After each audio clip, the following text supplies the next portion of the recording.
দাদা ম্যাপিং ট্যাক্সা তো সব কমপ্লিট হয়ে গেল, আগামী সোমবার থেকে কাজ শুরু হয়ে যাবে নাকি? হ্যাঁ হ্যাঁ, ইলেকশনের আগে ফ্যাক্টরি কমপ্লিট করবো। খান ভাড়ায় বলে দিয়েছি, ইটগুলো আজ বিকেলেই ফেলবে, তুই একটু দেখে নিস।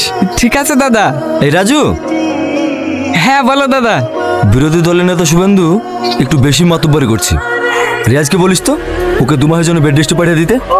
আবার রিয়াজকে বলার কি দরকার, আমরা আছি তো, আজ কি হসপিটালে পাঠিয়ে দেবো? বেশি দাদাগারি করতে আস না, যতটুকু বলা হয়েছে ততটুকুই কর। 2 মাস বাদ দিয়ে ইলেকশন, আমি কোনো রিস্ক নিতে চাই না। রিয়াজ যেভাবে বলবে সেভাবে কাজটা করবি। ঠিক আছে দাদা। রিয়াজের যে কি দেখিছে, শুধু রিয়াজ আর রিয়াজ। ওই শালায় আমার পথের কাটা হয়ে দাঁড়িয়েছি, ওই শালাকে না সরাতে পারলে আমার স্বপ্ন পূরণ হবে না।